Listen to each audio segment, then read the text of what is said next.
Okay, so I just started out saying I'm so grateful to be here today to talk to you about politics and government because it's something that affects our daily lives and also the lives of our patrons. And it's so overwhelming sometimes to find sites for them that can help them, become more literate about politics, about our government, about voting. And so today I want to show you how to, first of all, communicate that in a digital environment because let's face it, a lot of our users connect with us digitally over chat. Some of them don't come into the library as much as they used to. Or if they do come into the library, how can we help them? It all works. What I'm going to show you today is all works together for both situations. So, it's really hard to become literate about this topic because it changes so quickly and, trying to find the resources to support answering these questions. So today we're just going to talk a little bit about basic terminology. This is not going to be a government class, I promise. Um, why we should focus on politics and government, why does it matter to us and our patrons? How should we provide this information? And then what are some typical questions? For instance, one of the things I like to do if I do this in person is cut up all the questions onto little slips of paper. And what I do is I kind of call it Final Jeopardy, where one person is the librarian and one person is the patron. And you actually just go into a chat environment and you try to answer the question. That's the absolute best practice.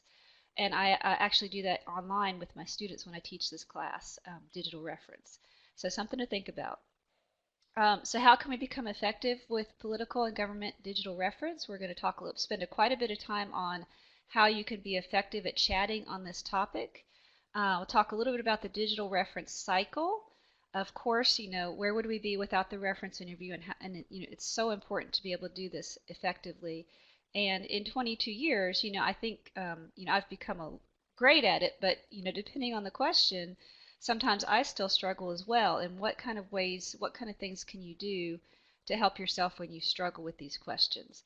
And then we'll move to the types of resources. This is a huge topic, and I have a lot of sources, and we're not going to go into them deeply.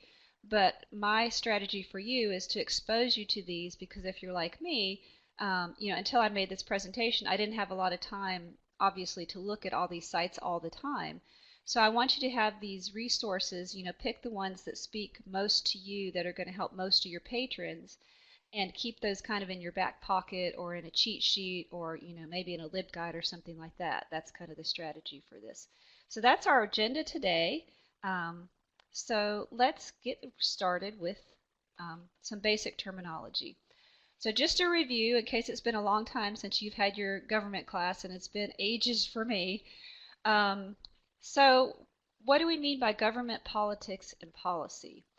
So government is actually kind of the mechanism. So you think about the institutions like Congress. You think about the people. What are the rules? What governing documents do we have? What's the structure? And then you talk about the politics, and this is where it can get messy sometimes. This is the process, the negotiations, the give and take, the compromise, what people believe. It's everything, right? And then also the policy. These are the laws that we are subjected to. Subjected to sounds kind of scary, but this is the result of the process. It's the procedures and it involves values. So just a very quick review of what we're talking about today. So why do politics matter? And I would like, if you have a second, please in the chat box type why you think politics and government are important. And this should be really obvious to you. Okay, let me see if I can change my volume a little bit here.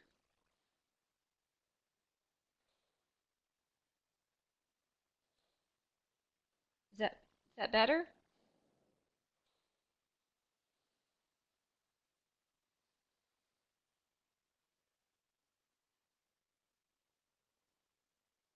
Absolutely, John. It affects our lives. Yeah, it's what we can and can't do. Um, it affects environment, business, health, taxes, spending, and people feel very passionate about it. Oh, still not loud enough. Give me just a second. Sorry about that.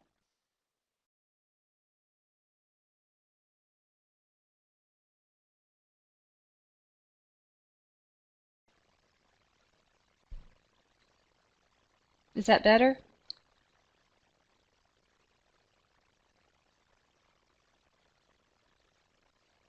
Okay, thank you. Sorry, there must be an adjustment somewhere I missed. So I really like this. This is just something I found on the internet by John Garrick, and he talks about, why do we argue about politics? Sex, drugs, rock and roll, politics, religion. Why do we argue about these things? And it's because it really matters. These are things that matter to us. And like someone said, you can't complain if you don't participate. But I think it can be overwhelming to our patrons to participate if we don't know what's going on, if we don't know what's fact or fiction, and how can you get to some of the ways to figure that out? How can you figure out what's going on? And it's a struggle for me as well sometimes to figure out, well, what does that candidate believe? What are they actually going to do if they get into office? Those kinds of things. Okay, so where do we come in? And so we talked earlier a little bit about, the government, politics, policy, and what those things are. And those are linked by, of course, things like elections, political parties, of course, the media, public opinion, interest groups. And so where do librarians come in? And we're kind of that linkage between the people and the media, between the elections. And so that's our role, is to kind of try to help our patrons become more literate about the issues, where they need to vote, all those different kinds of things. And so that's kind of where we come in. So one of the things that can help you provide better political and government services and information is to actually know your community. Know what kind of people are in your community. What's their education level? Also, one of the things to think about is how much you know about the topic, how much you know about what resources you have or what resources you have available to you, whether it's a subscription service through the Florida Electronic Library, or it's things that are out there for free that can help your patrons. And then your personal evaluation as a librarian, evaluating these sources, thinking about what's best for your patrons. And then, of course, that falls into how do you communicate these sources? How do you teach your patrons these resources that are going to help them make decisions about the things that matter most in their life? How do you help them become literate about these services and this technology? And that's just something to think about. One of the sources that I love to go to, and you guys probably have been to before, is the American Fact Finder. And this will give you some baselines on, education in your community, so you know kind of how you can tailor your resources and what kind of services and instruction you provide on this type of topic. It also gives you poverty, age, all those demographics that would help you form a picture of how you might tailor your services to the people in your community. So these are some questions. This is just kind of, some typical questions you might get on government and politics as far as reference questions. And after all, this is a DigiRef, session theme type thing. So these are questions you might get online. And if you look really quickly, have any of you can just type in the chat box, yes or no, have any of you ever gotten these type of questions either in person or over digital chat?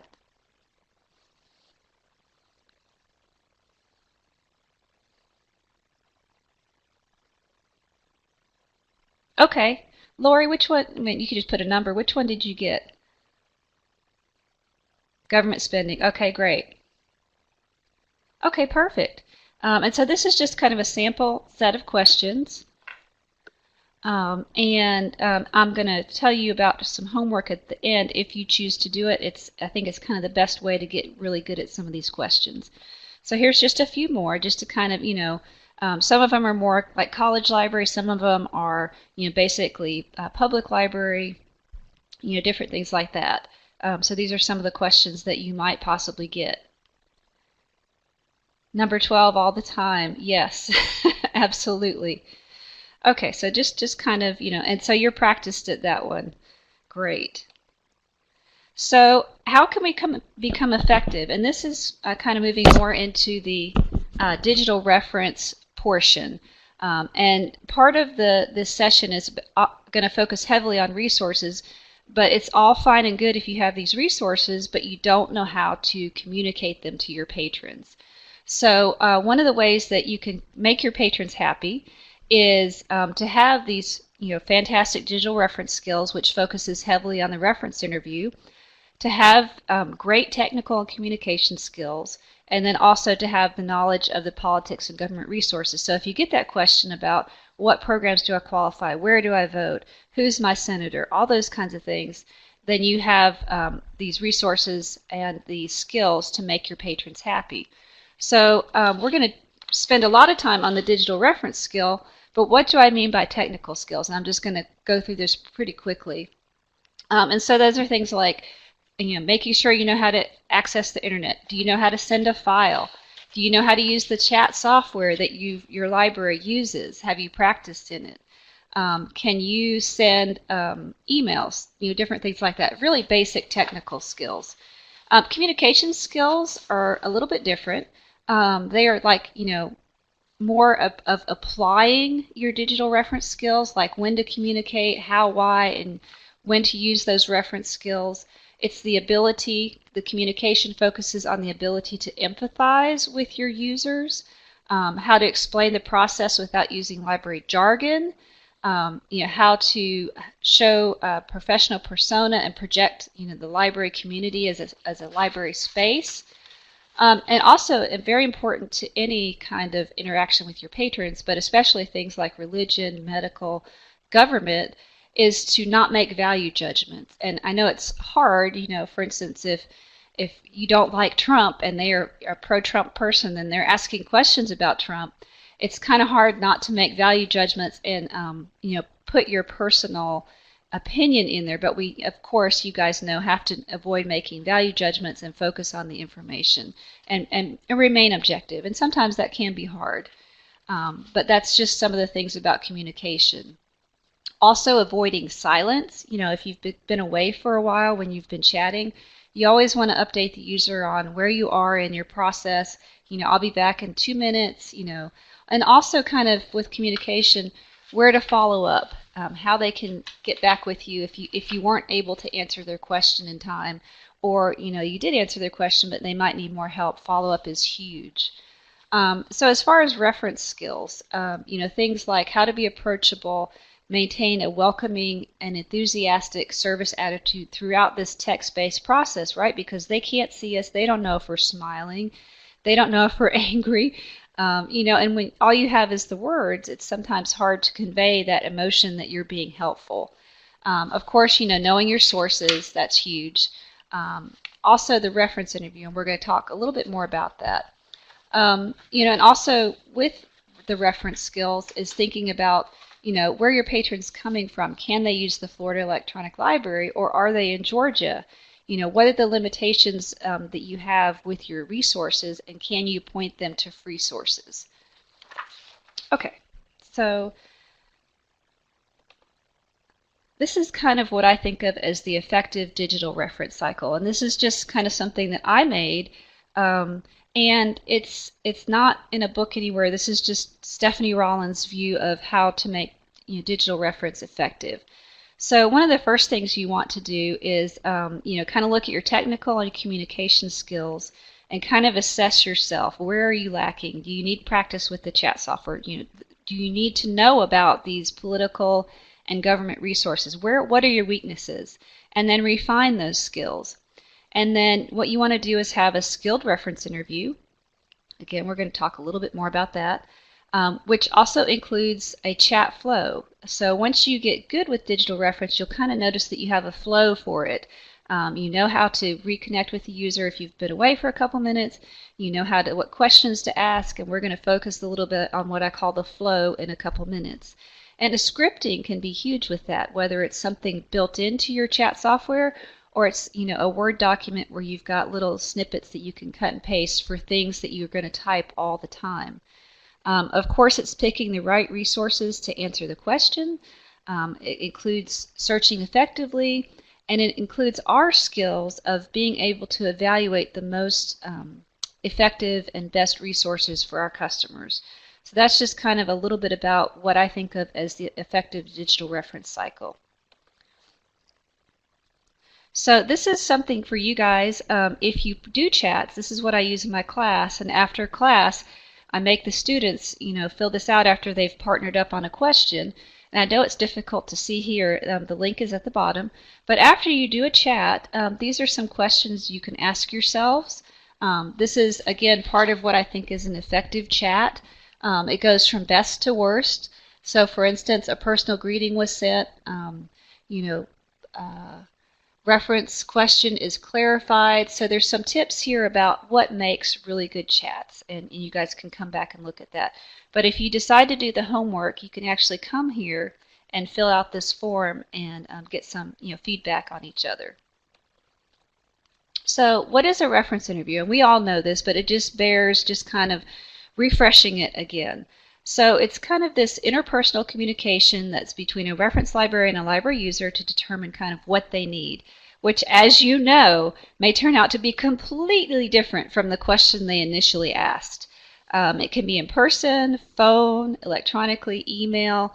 Again, it can be chat.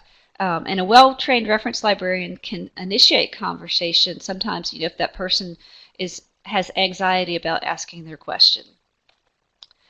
So here's some of the best practices. We talked a little bit about this when I was talking about your communication skills. Of course, you want to be approachable and welcoming. You want to show interest. And these are things you do throughout the chat. And there's ways to phrase things that I'm going to talk to you about in a little bit. Of course, we want to pay attention. That goes without saying.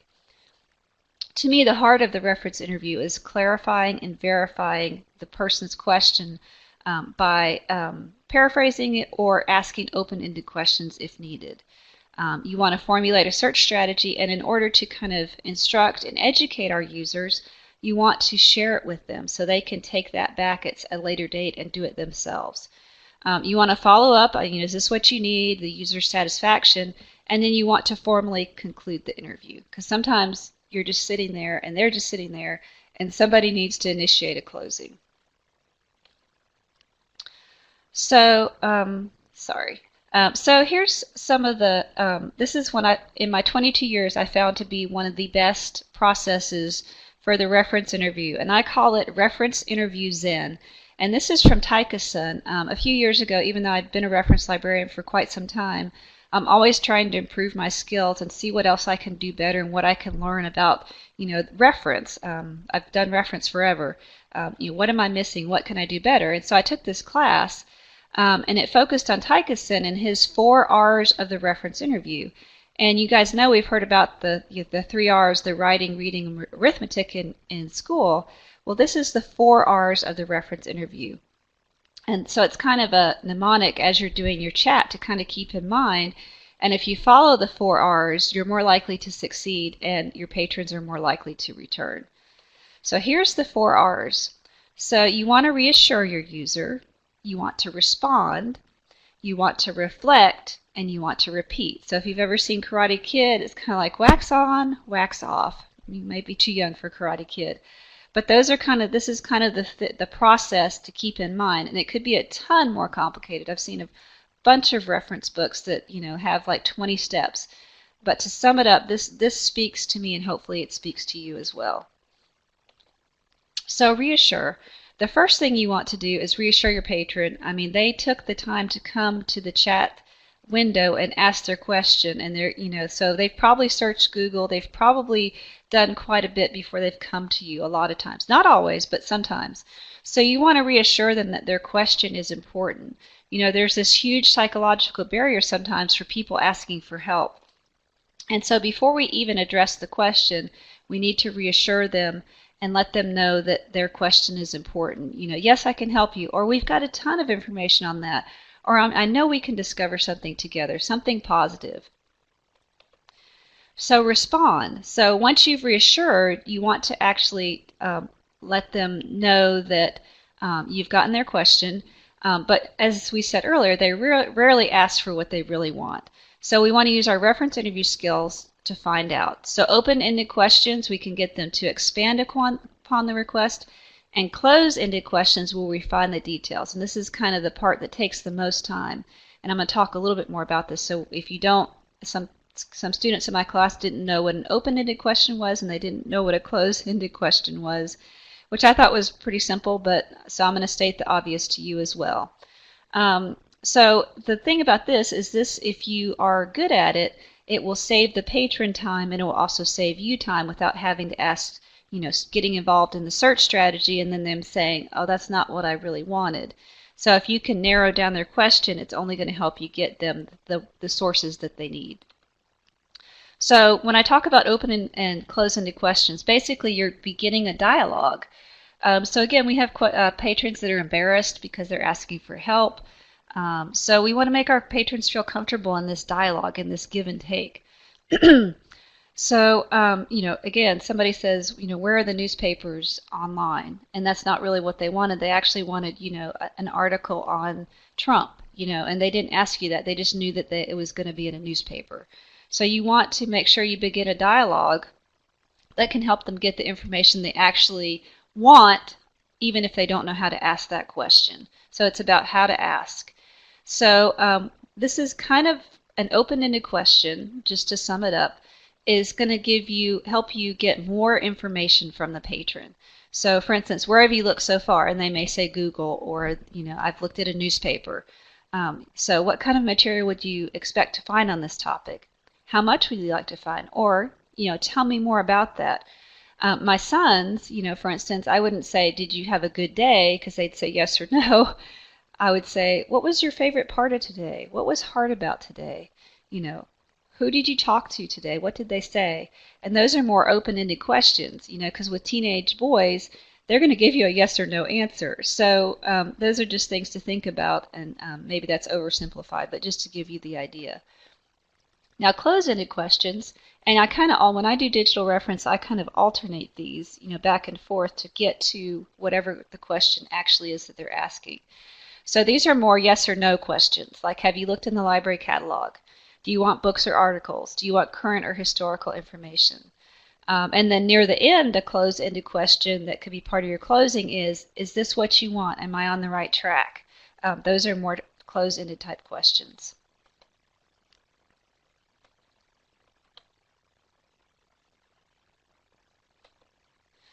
Also, one of the things that I didn't consider when I first started doing digital reference was you want to make sure that you're neutral in tone. So a neutral question, just to give you an example, would be, how do you plan to use that information? As opposed to, what do you need that for? Which sounds very confrontational almost. And one of the things I stress to my students is don't do can, use the word would. Can you tell me more about your topic? Just does not have the same tone, and I know it's just typing. Would sounds more polite, more approachable. I also tell them don't use the word okay a lot because it just sounds, flip-ish kind of thing. And so there's ways to be neutral, and you just want to think about even in words, and whoever sent a text message, you guys know if sometimes you use the wrong word, it's going to come across wrong. So just things to think about your phrasing. Okay, so once you think remember, you think you know what the patron is asking for, you actually want to paraphrase and state the question back to the patron, and this is part of the reflecting. That way they can hear it, and this also gives the patron to hear what they're asking about in a more structured way. And sometimes once they hear the question, they'll give you more details, they may modify it.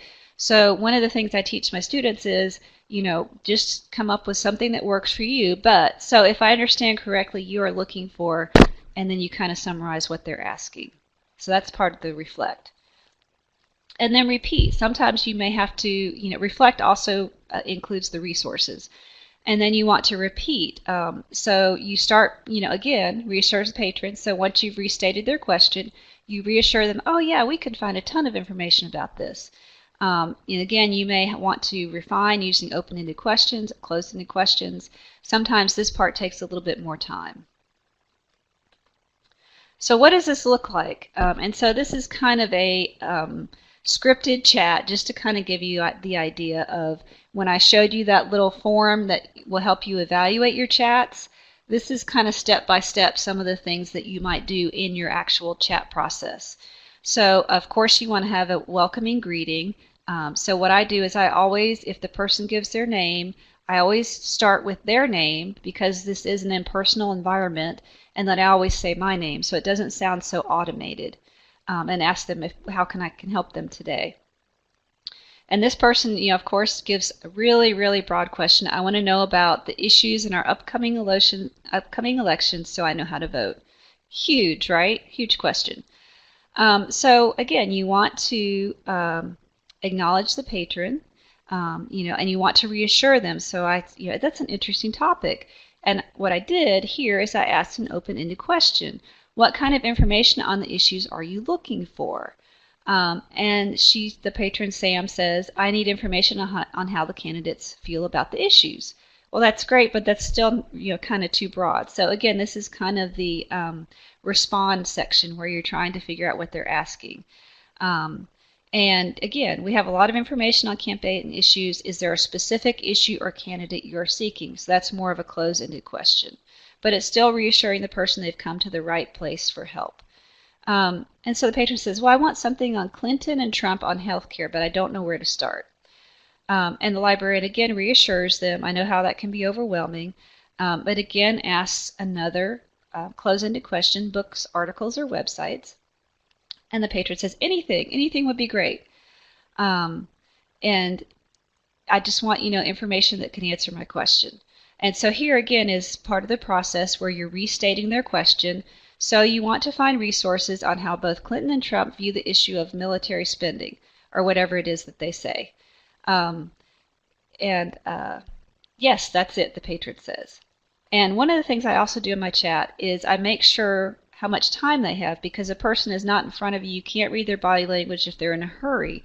And the other thing with digital chat is sometimes you can get cut off. So before I even start answering their question, I ask, how much time do you have available today? And I want to be sure I can completely answer your question. If we get disconnected, here's my email. And then that way it reassures the person that if they're disconnected or if they run out of time, there's still going to be somebody here that they can follow up with and answer the question. And of course, this person says, I use the Lee County Public Library and I have plenty of time, which is usually not always the case, right?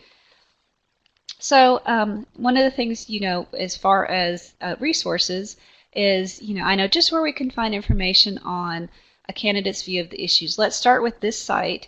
And I didn't list this site in the resources, but it may be one that you want to check out. But this site is nonpartisan. It's not Republican or Democrat or whatever, Tea Party, whatever it might be. And let's search for the terms presidential candidate views. And so you've given the patron the search terms you've used. You've given them a site. And I also give them the link, whether I've searched Google, and I always say this is a Google specific search tailored to your search. Tailored to what you need. It's not just an open Google search. And I said, here's a link to the search. So take a look, and I'll keep looking. I promise I'll be back to check on you in 2 minutes. And so you've assured the patron what you can do to help them, and then you have time to keep looking. And my students term this giving them something to chew on while you're looking. So you've given them a start. It may be all that they need. But you can come back, you can keep looking and come back in 2 minutes. And the patron says, yes, this is on the right track. And then you kind of go back and forth depending, again, this is a judgment call on how much that patron might need. And again, you want to kind of work towards your closing. Do you feel you have enough resources to get started? And that's my strategy for chat. It's not an exhaustive answer to the question. It's not a bibliography of everything under the sun out there that's going to help them. To me, chat should be about 3 to 4 sources to get them started, and then they can follow up with you again later. Or you can follow up with them with a more detailed email, whatever it might be. So the patron said, yes, thank you, that's great. And then you want to begin closing. And I always want to close the way I opened with, a thank you. Again, my name is Stephanie. Here's my contact information. Use their name to make it more personal. And then you kind of close the chat. So any questions about that? Does that seem pretty much what you guys do? Did you pick up any tips, or is it pretty general? You can type in the chat box.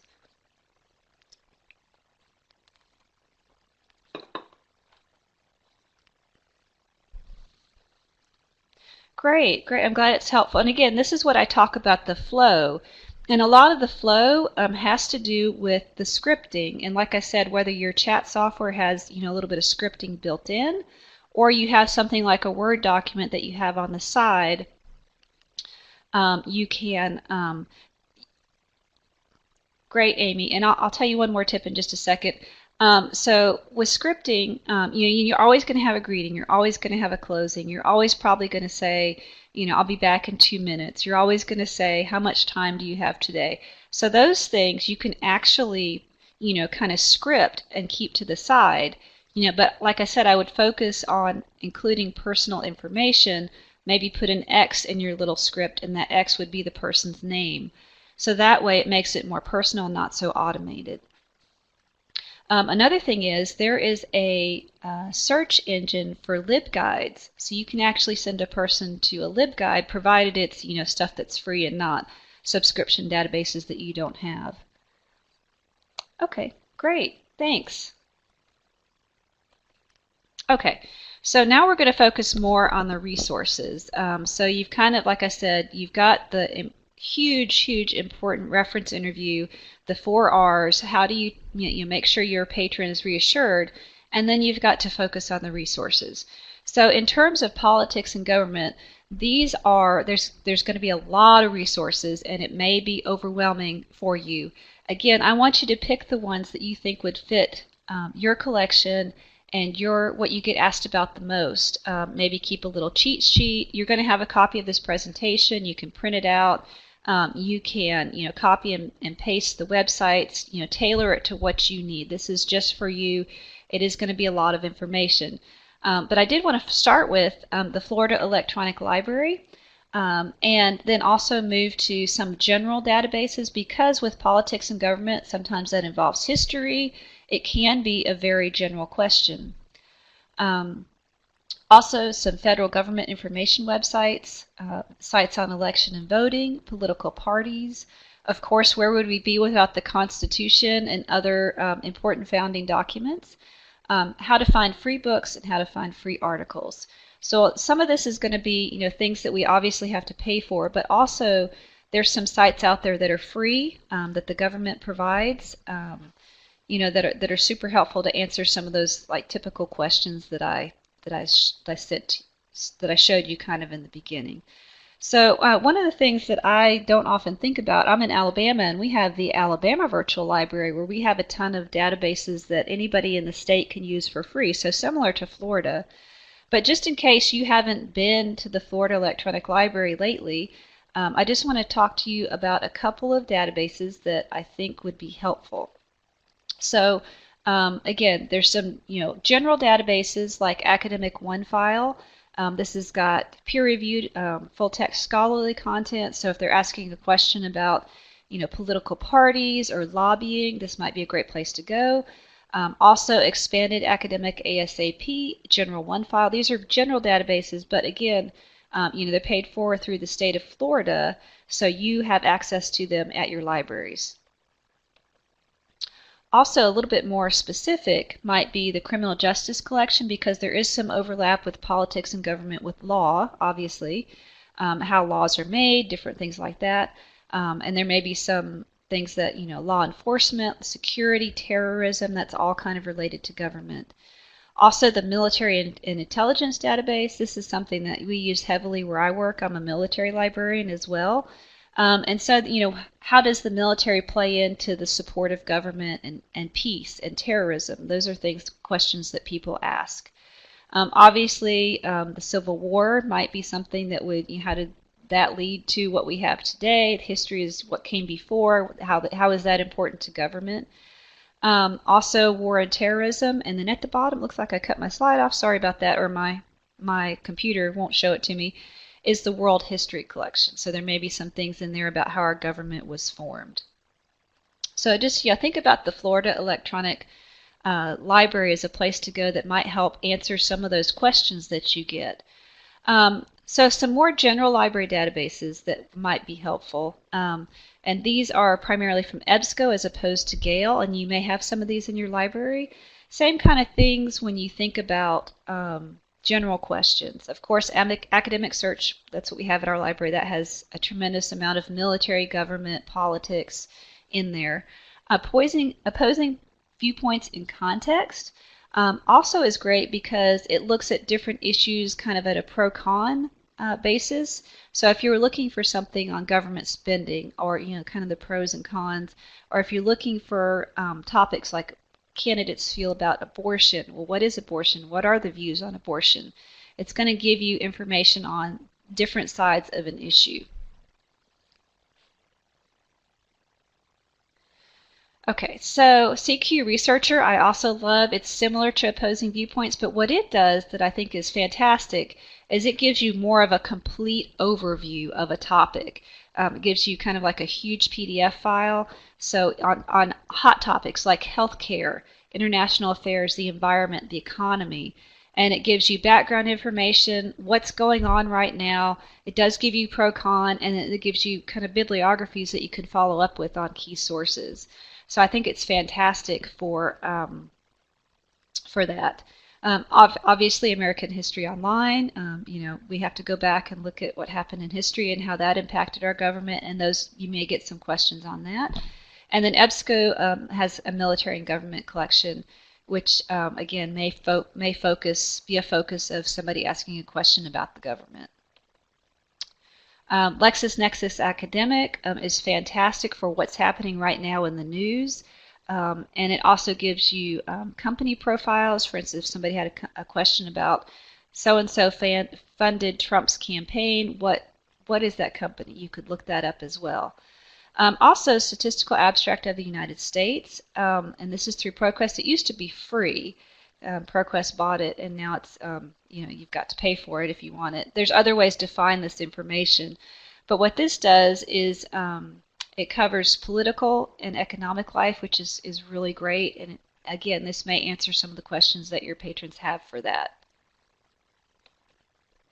So if I had unlimited money in my library, these are the three. There's going to be some more I'm going to talk to you about, but these are the three I would buy if I had money. The first is the PAIS Index, and this is the Public Affair Information Service Index. And it indexes articles, books, conference proceedings, government documents, book chapters, and statistical directories about public affairs.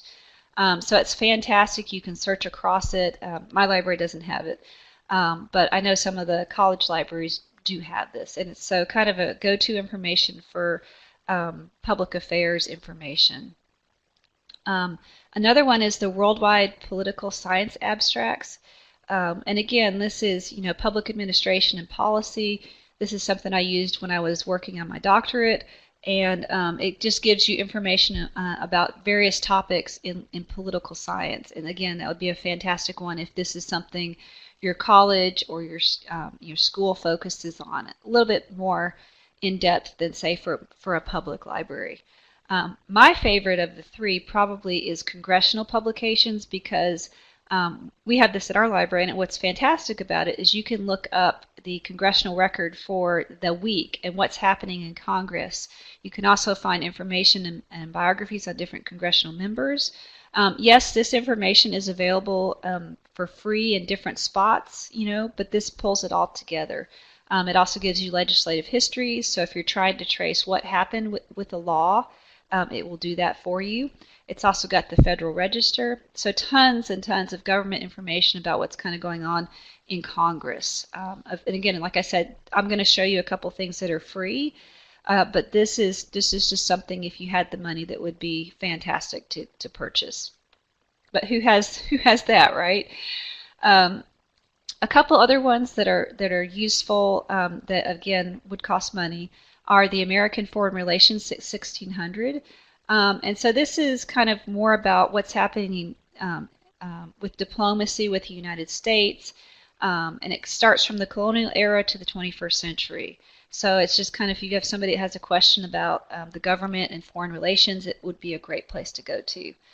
Another one is the Alternative Press Index, and this is information, because a lot of times what we get is mainstream. This is more alternative, radical, and left periodicals. The left has been in the news quite a bit lately, and it just kind of gives you information about different viewpoints. Not that necessarily it's right or wrong, it's just alternative views, and it indexes these types of resources that are out there, and it kind of gives you viewpoints and what those people are thinking. Another one that's interesting is Europa World. And so this gives you statistical data on economics, political, and geographical background on countries, and it's impartial. It's not, this is the viewpoint. It's not biased, is what I'm saying. And it also gives you a comprehensive listing of about 1,900 international organizations. Another one that a lot of people have is Hein Online. We had that at Sanford. And it gives you, again, if you had a legal question, if you wanted reports and opinions of the U.S. Attorney General. It's also got the Federal Register. It's got Foreign Relations of the United States, congressional documents, and also the Supreme Court Library. Again, there's other ways to get to this type of information for free. Another one that people are interested in as far as politics is, what did somebody feel about this? How do people, like this issue? What do people want to know?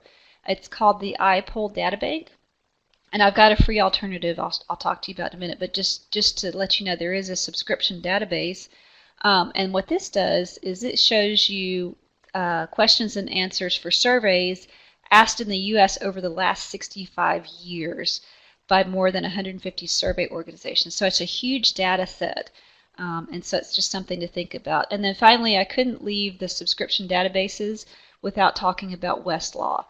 So if you have a court issue that somebody's asking about, not a lot of libraries have this. It's quite expensive. You can, again, find this in free resources. It just may take a little bit more legwork. But again, this is law review articles, statutes, court rules, proposed and adopted regulation, and it also offers legal analysis. Okay, so I don't have access to a lot of the subscription databases, and obviously I can't get into the Florida Electronic Library, so I can't show you kind of what they look like. But for the free stuff, the government websites, the elections, the voting, different things like that, I can actually show you what they look like. So I'm just going to take a minute and kind of discuss some of the sites I'm going to show you. And again, don't get overwhelmed. Think about the questions that you typically get and which of these sites might be the most helpful. And then I'm going to actually kind of show you what they look like, because it's all fine and good to talk about them without actually kind of getting a picture of, okay, what does that site look like? Because you don't always have time to click on each and every one of these. You could after this session if you want to. If you want to play around, I would recommend that. But these are some government websites, and these are all free. And again, you can gather some of the information that we talked about that is in the subscription databases. And if you're like my library, we don't have a ton of extra money. Even though we're the federal government, we don't have extra money. We might be able to buy one of the 10, you know what I mean? So it's great to be able to have these resources that are free to get the same type of information, but you have to make yourself aware of them. You have to play with them, those kinds of things. So as I mentioned in the beginning, American Fact Finder can be great for helping you get information about different, especially if somebody's looking to start a small business, or if they're looking to see what kind of people are in your community. Because if there's a lot of poverty in your area, it would be good to know that, because then you could advocate different services for people, and you can help them be aware of what government services are out there. Another website is called American President. This is really kind of neat. This is from 1840 to the present. It's got primary sources, it's got public papers, party platforms, and it's got speeches, audio, and video. So if somebody wants to know about a president, it's a really nice comprehensive source about our presidents. There's also the Biographical Dictionary of the United States. And this, again, this is free. Like I said, some of this information was in a couple of the pay databases, but why pay for it if it's out there for free and it's accurate? So this can give you biographical sketches and the years in Congress, and you can search by name, position, state, party, year, or congressional session. So I think it's great to have a free site like that. Congress.gov, of course, and again, this is where you can find legislation. The congressional record is here. You can find committee information and committee reports, and again, you can find profiles of the members of Congress. So again, some of the information that normally you'd have to pay for is out there for free. I don't know if you've ever watched C-SPAN, But that's available. You can visit their video library to watch footage of the House and Senate. You can also visit their Congressional Information Center, and you can look up state and local officials. So it's kind of an interesting site if you've never been there, if you've just seen it on TV. The Federal Judicial Center, this is the research agency for the courts. You can learn how the court system works. You can read biographies of federal judges, and you can also learn about some of the more landmark types of legislation. So you could look up things like abortion if you had an abortion question, that kind of thing. Government Attic is kind of a fun site. It's kind of things like, I don't know if you've heard about like the $5,000 hammer. But there's more than that, but these are kind of, documents that are obtained under the Freedom of Information Act. So it's just a fun site. You just go check it out. It's got some documents and things that you probably wouldn't find anywhere else. Of course, where would we be without the government printing office? That's where we get mostly, I think the latest statistic I saw was like 98% of federal documents now are now online and on GPO. We don't get a lot of them in print anymore, and I don't know if that's the same for you guys, but I can't remember the last time we got something for our government documents collection in print. It's also got current and historical documents, so if you're trying to search for something, that could be a place to go. Speaking more towards the literacy of our patrons, government literacy, there's a really good site called How Our Laws Are Made. And whenever I see this, I think about, the after-school special, I'm Just a Bill, that comes through my head. But this is something that you can point your patrons to. It's not overwhelming. It's very simply stated about how a law is made, and that can be important if somebody is thinking about voting. Well, what does it mean to make a law? What's my role? How does it happen? Also, the Internet Public Library has a really good kind of hub for law, government, and political science, and they aren't updating this anymore, but the links still work, and so that's a great place to go to kind of get a start on, what sites might I use if I'm helping somebody with a government question. This ICPSR, which is the Inter-University Consortium for Political and Social Research, this is a fantastic site. It may be a little bit more than, say, what a public library needs, but it's got about 7,500 research studies, and it's got 500,000 files of data. So things like demographics, crime, economics, education. It's got information on elections, healthcare, aging, and substance abuse. That's just kind of a hodgepodge. But it's got a ton of information. It's a data archive, so it's another place to go to get some statistics. The National Criminal Justice Reference Service, it's got statistics about crime, law enforcement, drugs, and other topics related to criminal justice, because a lot of people, for instance, they're moving into a new community, and of course you can go to your local sites for crime statistics, but if somebody is doing a paper on crime and they want statistics, or if they're looking at law enforcement, again, there's some overlap with government. Of course, the White House site, this gives you kind of the current administration's view, information about their family. It's also got some great information about the executive branch. It's got links to different departments and agencies. So sometimes you can find a link to a specific agency that might be hard to find with just Google, that kind of thing. You can start there instead. Okay, sometimes people want to know about the Supreme Court. I can hardly ever say this. Oyez, I guess that's how you say it. So this has abstracts about constitutional law, because some people, again, are researching the law, the Constitution, and these are cases decided by the Supreme Court. So again, if you had somebody who wanted to know about the landmark case about abortion, where would they find that? So you could look at that place. One of the things we talked about in the beginning was the linkage, between librarians, between the people and these different agencies. Well, one of the agencies that impacts politics and policy and voting are lobbyists, and so sometimes you'll have questions about, what a lobbyist group is, what lobbyist groups support candidates, what are they all about, what are their issues.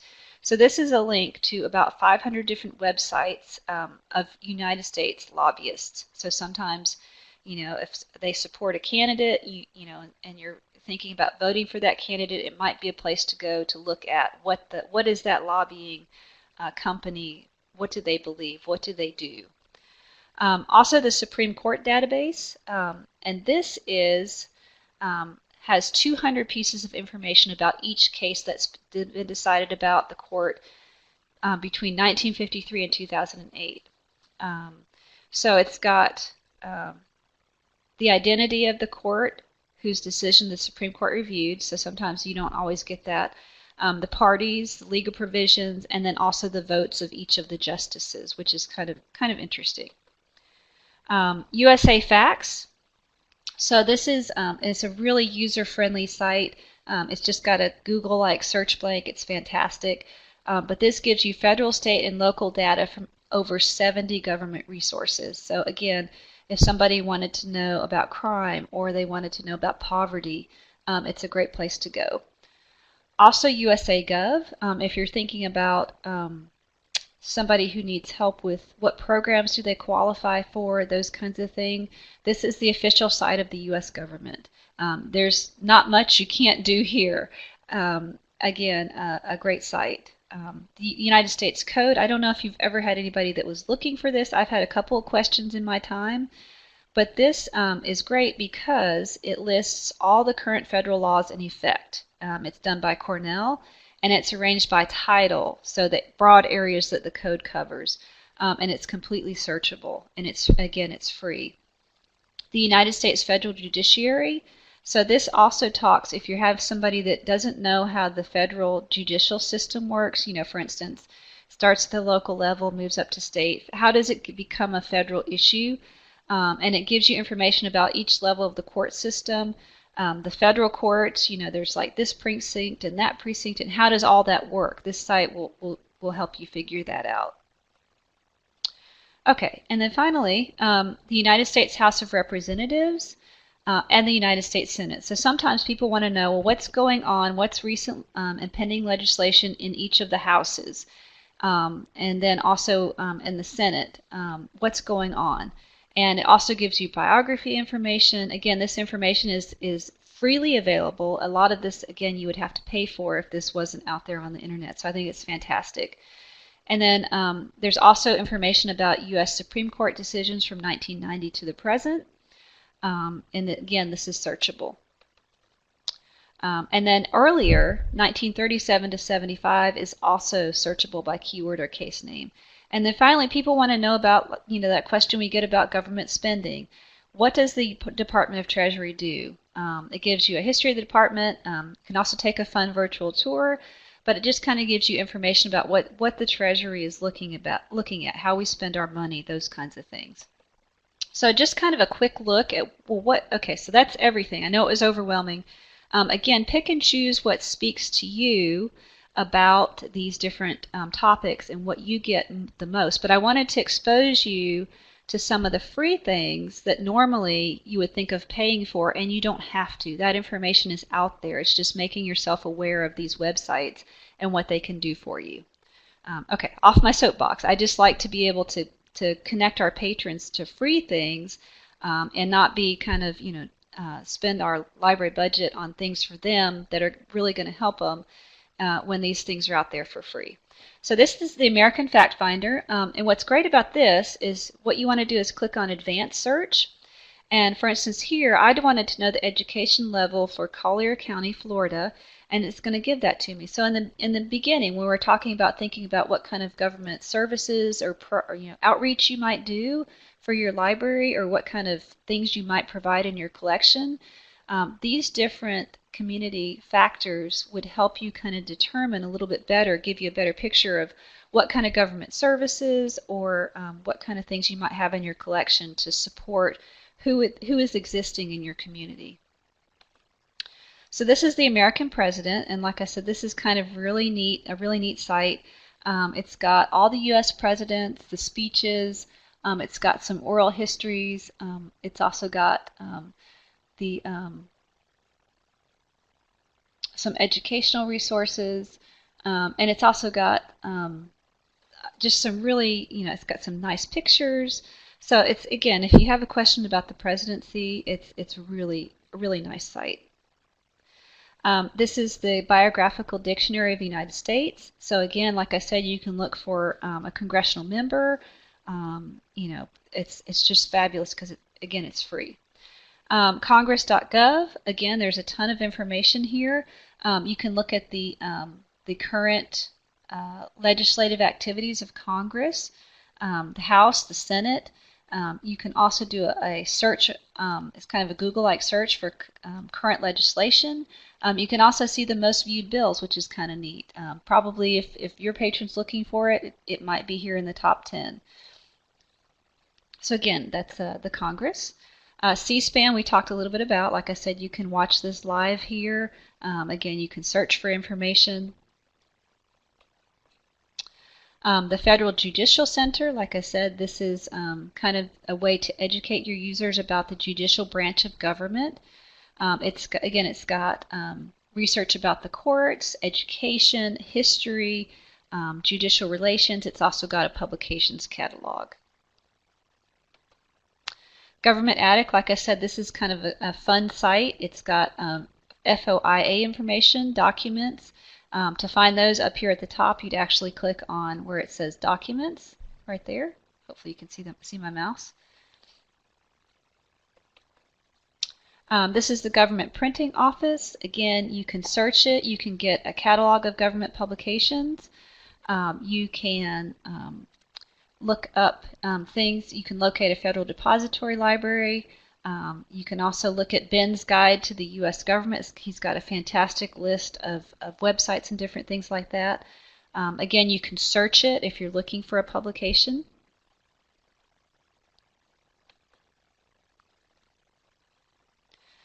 Again, this is where I was telling you about how our laws are made.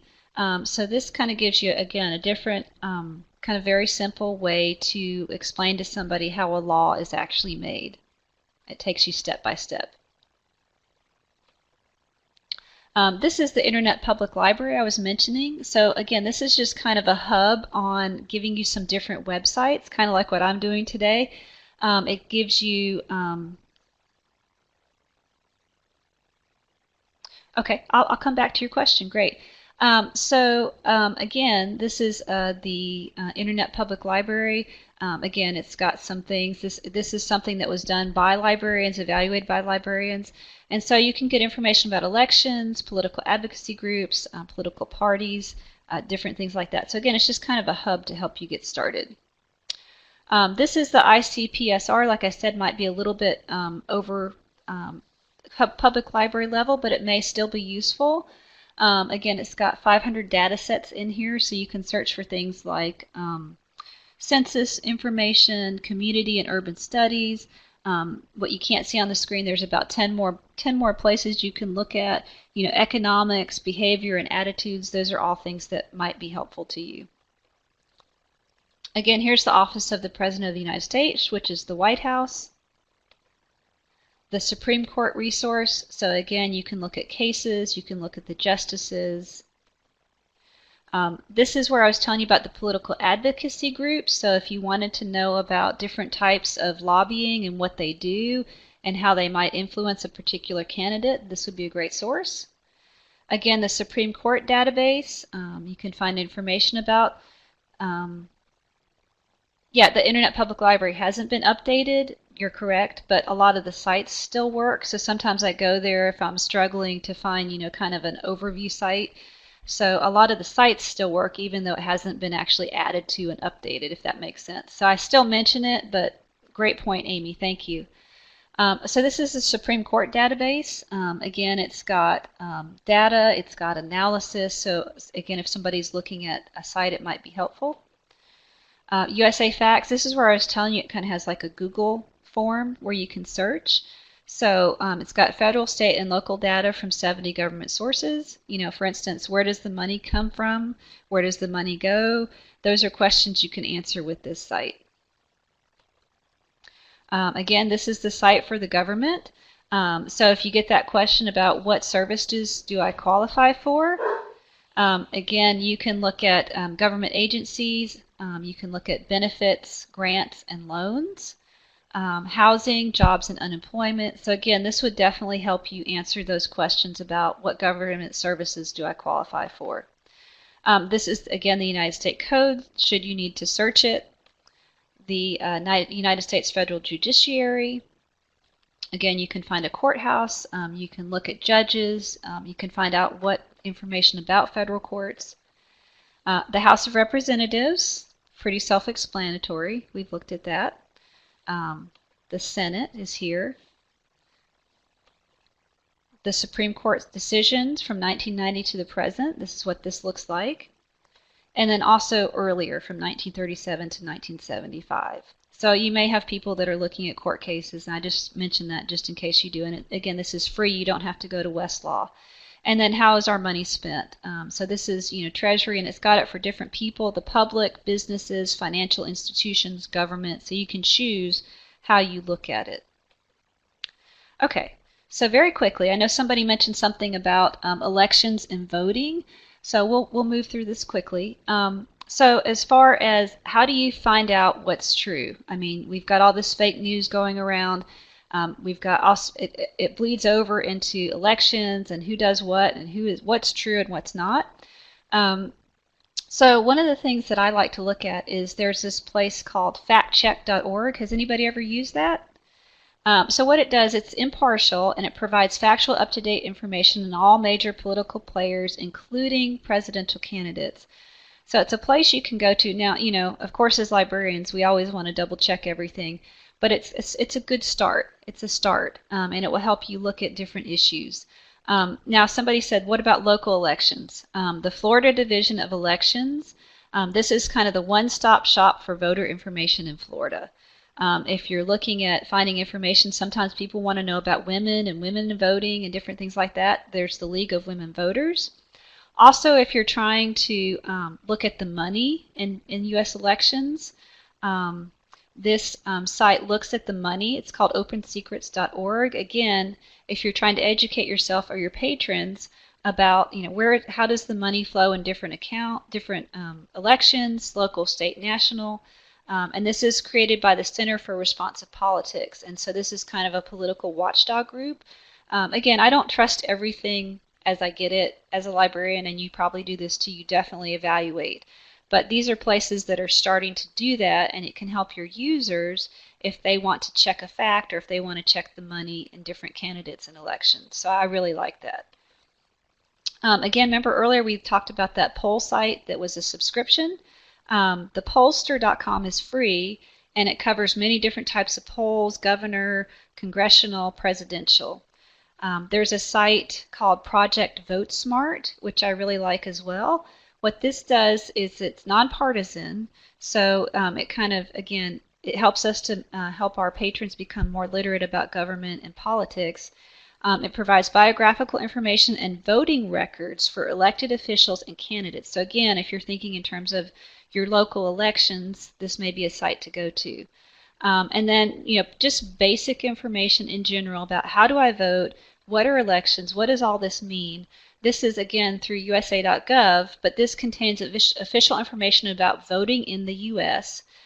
It can tell you how to contact your local elected officials, so if you feel strongly about an issue, who is your person, who is your representative, who is your congressional member. And it also gives you information about the Electoral College and how that works, and also how to find voter registration. So this is kind of what these sites look like, just to give you a quick overview. So this is information, this is factcheck.org, and so it's impartial. So right here it's obviously saying that Trump didn't get it right about nuclear weapons boast. There's a question over here. Did NASA confirm that there will be 15 days of darkness on Earth in November? So, it's kind of like if you've ever used Snopes, but it's more about checking facts, and it has a lot of political information. This is, of course, what is huge for you guys, which is the Florida Division of Elections. So they can check to see, can I vote? First of all, have you registered to vote? Is it still good? Those kinds of things. You can check your polling place, the election dates, if there's any special elections. So this may be helpful. Hopefully, do you guys find this helpful for the upcoming elections? This is something you can definitely go ahead and send to your patrons if they should ask. League of Women Voters, again, if you're looking for this particular type of information, it may be helpful. Looking at women as a focus, some patrons have those kinds of questions. OpenSecrets.org, again, like I said, this is very good site to kind of educate yourselves about, for instance, the Trump administration. You can look up information on nonprofits, Congress, congressional committees. It's got information on influence and lobbying, expenditures, political ads. It's got news and analysis. So again, it just kind of helps you ask those questions that you can't really find in Google. It's kind of gathered information. It's supposed to be impartial. Again, you want to check your facts, but it's a good start for kind of informing yourself about the issues, what's true, what's not true, where does the money come from, those kinds of things that might be important to you choosing a candidate. Here's pollster.com. Like I said, there's Gallup, which you have to pay for. There's the other site we mentioned earlier, iPoll, that you have to pay for. This is absolutely free. So it's got some different polls that might be helpful to answer a question for your patron. Project VoteSmart. So again, this is a site that talks about, kind of verifying your facts, looking at biographies, how people voted, their position. So again, it kind of helps you become more literate about the candidates and the issues. Voting in elections, again, this is not on the local level, but just kind of more broad. And I really like the first topic here that says decide who to vote for, because I think that's so hard to explain to people, and it gives you how do you make informed choices? What does a ballot look like? How do you research candidates? So I think that's kind of a fantastic site. Find my state or local election website, how to vote, different things like that. Okay, so very quickly, I'm sure you could Google this, but I just wanted to show you where you could find all the different parties at the local level as well. So this is just websites on how you find your local political parties. So the Democratic Party, it's got information about the history. Of course, it's very flashy. It's very pro-Democrat, just like all the other sites are very pro whatever their position is. But I also wanted you to be aware that there's a Florida website, and again, it's going to have a calendar of upcoming events, say elections and different things like that. It would have information on candidates that are running for election in Florida. Same thing for the Republican Party.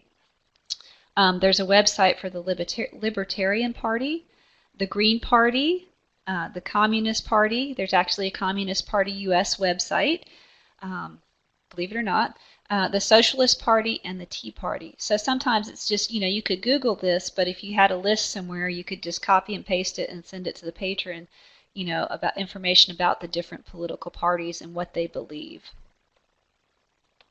So just real quickly, this is what kind of the Democratic Party website looks like.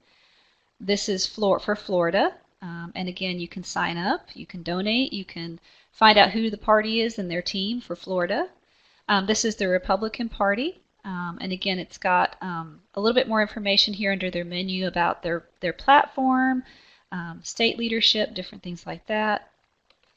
So this is for Florida. Again, you can sign up, you can donate. Most political websites have those options. You can get involved. You can find a local, GOP. So again, some different information. So this is a website on the Libertarian Party, the Green Party, the Communist Party, like I said, for the U.S. So very different. The Socialist Party, and then the Tea Party. So just, I know that you guys know those sites are out there, but sometimes it's good to just have them all together in one spot, copy and paste or click on for your patrons. So just finally, to look at a couple different things, we wouldn't be where we are today without some of our founding documents, and one of them, of course, is the Constitution. the Federalist Papers, different things like that. So I just wanted to give you that information in case you get a question about, well, what does the Constitution say about X? The National Constitution Center has got, will let you search throughout the Constitution for specific passages, and also not just finding the words, but also explanations. So there's a little button that says Explore the Constitution. And you can also search for topics like civil rights or gun control, because people want to know, well, what does the law say? What does the Constitution say? So this would be super helpful for those kinds of questions. The next site is the Federalist Papers. This is from Thomas from the Library of Congress. And this has access to the 85 essays that urge New Yorkers to ratify the proposed Constitution. So sometimes that can be helpful information. Also from the Library of Congress is the Continental Congress and Constitutional Convention broadsides. And these are 274 documents related to Congress and the drafting and ratification of the Constitution. So again, if somebody's doing research or a study on the Constitution and how it impacts laws or different things like that, or what it means for today, what it means for elections, whatever policy, this may be something to look at. The Charters of Freedom is actually has those primary documents like the Declaration of Independence, the Constitution, the Bill of Rights. So it's just kind of a website that's free that lists a lot of those founding documents.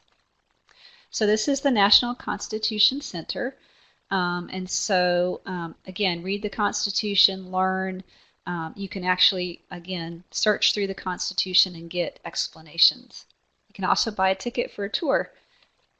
Again, the Federalist Papers, these are the essential original text of the Federalist Papers. And again, you can look through those. The Continental Congress and Constitutional Convention broadsides, those are here as well, and it's actually the image, the primary source. The Charters of Freedom, again, the Declaration of Independence is here, the Constitution, the Bill of Rights. There's a few more documents here, and it's actual, the actual primary source. Okay, so just very quickly, I know that sometimes you're looking for free government and politics books, or you're looking for free government and politics articles. So I just want to give you a couple of sources. If you're a library that doesn't have a lot of funding, and with a lot of these it can be hit or miss. It's just whatever somebody was able to put there for free.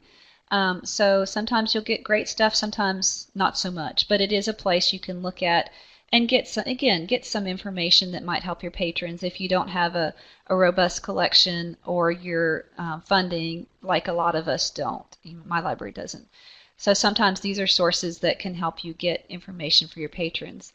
So there's the Directory of Open Access Books, and this is a link to finding books on political science. Through the University of Pennsylvania, there's an online books page. It's got about 1 million free books. I'm going to take you very quickly through a Google Books advanced search. I don't know if you knew there was an advanced search. Again, a lot of it's not free, but there may be something there. HathiTrust, again, this is more of a repository of items that were digitized via Google Books, Internet Archive, different things like that. Again, only public domain is full text searchable. Finally, the Internet Archive. Again, that has books, movies, and music, and 281 billion archived web pages. There is a healthcare politics. There is a site. Oh shoot, I mentioned that in my. Can I get back to you on that one? I know there's. Oh shoot, I can picture the name in my head. I will get back with you after we're done. But there are a couple of, in my healthcare one, which should be on the Swiftland page, there's a bunch of resources that will give you data, statistics, issues on healthcare, and it was free, and it was kind of a watchdog site. I'll get back to you. Don't let me forget. Okay, so these are, again, this is just kind of screenshots of what you would do if you're looking for books on political science. So here you would click on Browse, and you can do Browse by subject.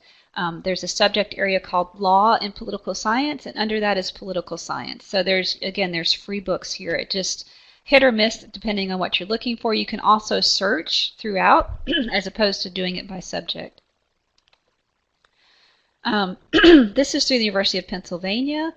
These are all the online books page for public political science, and you can actually click on any of these narrower terms, but again, it gives you the free books here. This is Google Advanced Book Search, and what you can do is you can type in your subject area. You can make it a little bit more specific. And then one of the things to look at here where it says search, all books, limited preview and full view only, Google eBooks only. If you want a book that's full text, you have to select full view only. If you're just looking for all books that might be mentioned, you can do all books. But if you're looking for a full text book, you want full view only. HathiTrust, again, you can search for political science. It's pretty simple. This is the Internet Archive, which I don't know if you're aware, but it also has more than just videos and movies. I just did a search for political science, and again, there's a couple things here. It just depends on what you're looking for. Okay, so if you're looking for free government and politics articles, there's a couple of sites that might be helpful for you. There's Directory of Open Access Journals. Again, this is similar to the book search. They also do magazine articles. You click on political science. Again, you can also search it. Google Scholar, I just want to show you how it's a little bit different, and you can actually select your library to search. Sometimes it's a different interface and algorithm that will help you find things that you didn't necessarily find in your discovery service, but it will also pull in other libraries. And also Oyster, I'm probably saying that wrong. This has some open archive collections worldwide, and I just want to show you that very quickly. So for a directory of open access journals in political science, again, you can browse by subject, or you can simply search. And so, again, it depends on what type of topic you're looking for, but if you look here on the left-hand side, I've selected the subject of political science. You can be a little bit more specific. For instance, if you want international relations, different things like that. But you'll see the whole article is actually there. The open access, directory of open access journals and books, they are putting things there. It's just moving very slowly, obviously because of copyright and different things like that. But I provide it as an option because it may be something where you'd find a book for free, an article for free that your library doesn't subscribe to. So Google Scholar, I just want to show you very quickly, when you go into Google Scholar, up in the right-hand corner there's a little gear icon, and when you click on that, you can actually click on what's called library links, and so you can actually have it search your library, but you can also pick to have it search what you think of as libraries that would have, you know, like huge collections in government or political science. So what I did, you can choose up to 5. What I did is it selects WorldCat by default, but for instance, I selected the London School of Economics and Political Science, Shanghai University of Political Science, Brevard College, Eastern Florida State College. But again, you can actually type and search, and it will pull up the different libraries, and you can just select them. Once you do this, you're going to click on Save, and then on the next screen, oops, I went too far. Sorry. On the next screen, you can actually do your search, and if it comes up in your library, it'll show you over here on the far right hand side where it says Brevard eJournals, but also it'll pull up other libraries. So for instance, here's a PDF at osu.edu. So what I did is I did a search on Florida State Legislature and Democracy, just very general, not a very good search. I was just trying to demonstrate there's things here, but you can actually get some of the full text for things that you wouldn't normally discover, you know, searching for Google, and then also it includes things that might be at your library as well. So I, show you that as a way to kind of find some articles or books that might be helpful for your patrons. And last but not least is Oyster. One of the things that's very important, you can search, this is of course through OCLC, and you can search, one of the things to be careful of, and here I just searched for legislature. Over here on the right hand side where it says format, as you scroll down and you'll see I've circled, if you want to get the full text, if you want them to be full text, you have to select downloadable article. Otherwise it gives you everything and you don't get the full text. So again, this is can be hit or miss because people have put things here for free, but again, you may find something useful for your patrons. Okay, so as I said earlier, part of this is the reference interview, part of this is, being able to search efficiently and just having background knowledge and some of the resources that might help you help your patrons. And how are you going to provide this? Are you going to have on your desktop, a politics cheat sheet, just Word with websites, real simple? A web, you put these sites in your catalog. Are you going to maybe make a LibGuide? Whatever it is, a handout. Have a strategy that will help you help your patrons. So you can become effective, and hopefully, focusing on the reference interview, whether it's in digital chat or in person, having those technical and communication skills, and now kind of having probably an overwhelmingly amount of resources on politics and government, you can become effective, and you can make your patrons happy and get them the information that they need. I absolutely believe that. So this is your homework. Should you choose to accept it, like I said, when I come and teach digital reference in person for Luli, one of the things I do is I cut all these into strips of paper. I pair people up. They have to get in a chat room, and they don't know the question. And some person plays the librarian, some person plays the patron, and you just interact, with these questions. You could do the same thing in person.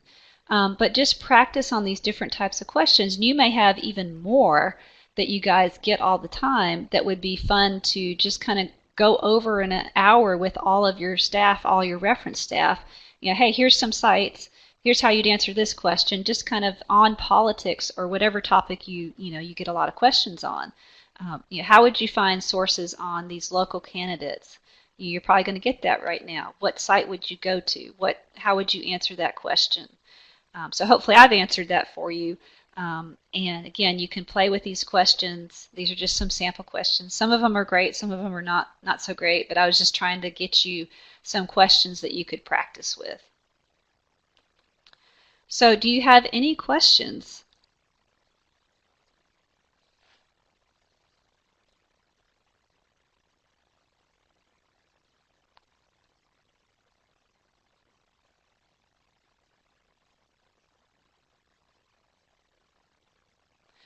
Thanks very much. And I'm probably saying your name wrong. Nargis. I'm sorry if I'm saying that wrong. Can I email that to you, or would everybody like to get the email for that for the healthcare one?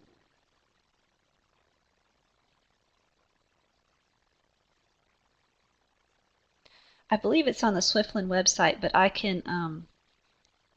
Okay, great.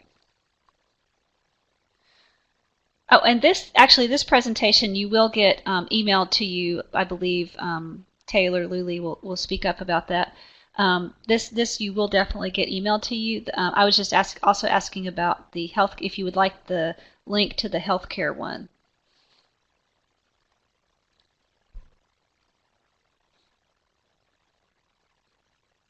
Okay, if there are no more questions, I really thank you for your time, and this was kind of a sprint to kind of go over some of the sources, but if you're like me, I don't always have a lot of time to kind of sit down and think, gosh, what sites would I go to? It's kind of like in the moment. And so if you have this kind of in your back pocket, you've got some starting points, however you might decide to arrange your sites. And again, pick what speaks to you, pick what's going to be most useful for your patrons, that's going to help answer the questions you get all the time. Thanks very much. And if there's nothing else, I think Taylor or Luli is going to speak up, and they probably have a survey for you or something fun like that. Yes, we do. We'll be sending out the slides and the survey momentarily. Thank you, Dr. Rollins, for a wonderful webinar, some information and a sneak peek of what is coming up. Attendees, if you enjoyed this webinar, please join us Tuesday, September 26th for DigiRef Academy Reference Service for Patrons with Disabilities. We encourage you to look at the upcoming webinars and workshops in months ahead, and hope you are all able to join us for the future training opportunities. As always, please feel free to keep checking your CE calendar on our website, our Facebook page, or your message from the Swiftland listserv. Thank you everyone for attending and have a terrific rest of your week. Thanks, everybody. Goodbye. Have a good day.